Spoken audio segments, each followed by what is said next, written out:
Hey EDU 200, it's Kayleen Bowman speaking, and my partner was Casey Brooks in the project. We decided to do Chapter 4, Philosophical Foundations of U.S. Education.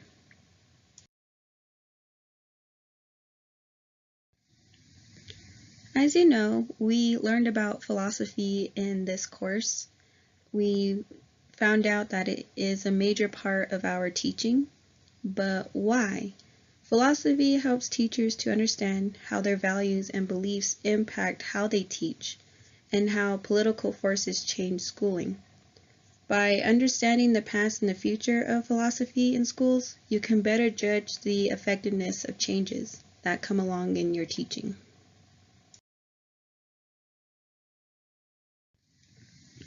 Let's have a little recap of the nature of philosophy.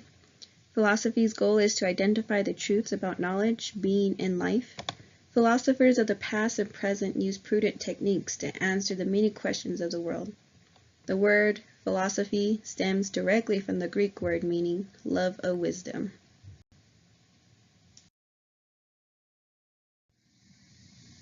Now that we know that the philosophy's goal is to identify the truths about knowledge, being, and life, the 6 branches of philosophy have a good emphasis on that goal, which is metaphysics, nature of reality; epistemology, nature of knowledge and truth; axiology, values to live by; ethics, what is right and wrong; aesthetics, what is beauty; and logic, valid reasoning processes. Based off of the 6 philosophies that we learned earlier came the 5 modern philosophical orientations on education. Most teachers are likely to have a mixture of more than one philosophy. It just depends on what their beliefs are about teaching, about students, knowledge, what is worth knowing, and even their personal beliefs. Essentialism is teaching students essential knowledge in a disciplined way. This philosophy is more teacher-centered, meaning it's focused on what is being taught. In this case, this philosophy is focused on essential knowledge. Existentialism is teaching in a way that students can assign meaning into their lives. This is a more student-centered, meaning that it's more focused on the student's life. Perennialism, students acquiring knowledge of prevailing grand ideas. This philosophy will go back to being teacher-centered, meaning it's focused on the subject. In this case, it's more focused on the current grand ideas.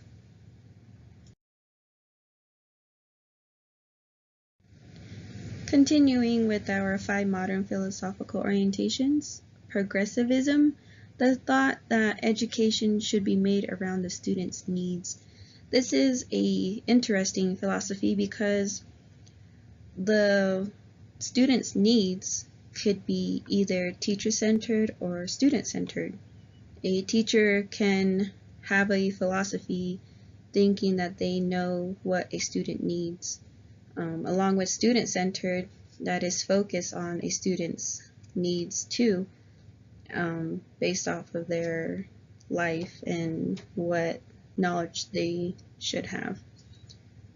Social reconstructionism is teaching a new social order to help quell some of the new social issues that have emerged today. This is a more student-centered because along with focusing on a student's life, you're also focusing on society and how that student that you're teaching is going to change the world.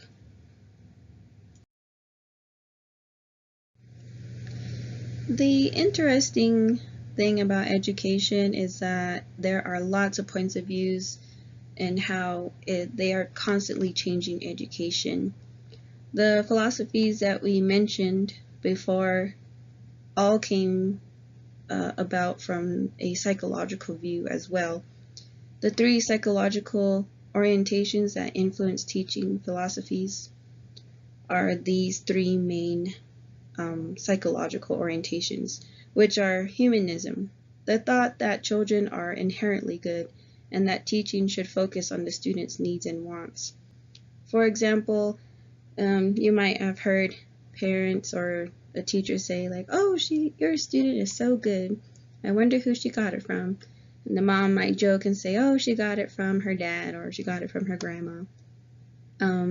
Another example might be a student who likes to work on a beanbag chair besides their desk, and a teacher might insist on the student letting them work on the beanbag chair because it just works. Next one is behaviorism. By controlling the education environment and using appropriate reinforcement, teachers encourage desired behaviors. For example, lots of teachers like to use incentives because they believe it gets students to do their work and to get the work done. That's something more about behaviorism, something that you can manipulate in your classroom to get the students to work.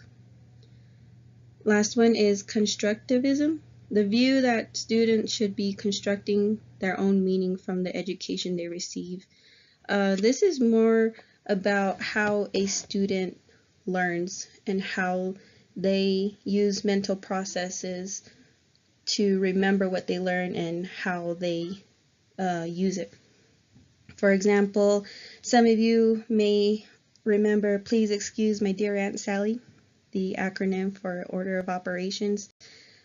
That is a perfect way of students to remember what they learn. But there are all sorts of ways for students to learn and to remember things. My personal favorite is acronyms. How to develop an educational philosophy.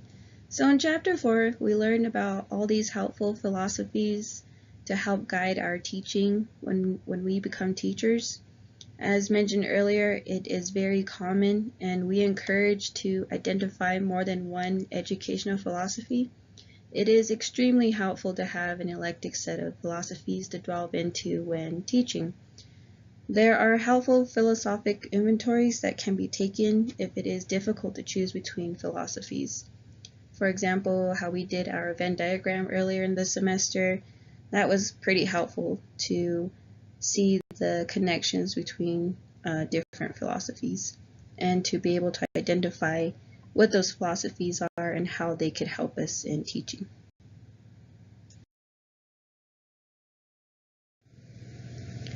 How to maintain your educational philosophy.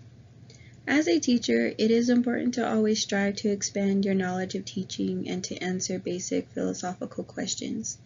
It is recommended to keep teachers' journals, do research into new ideas, and talk to teachers with varying experiences to gain new insights. Your philosophy may broaden down the road, or it may change. You might be teacher-centered now and become student-centered later, or vice versa. It will be up to you as a teacher, but we believe you guys will choose the best philosophy for your beliefs.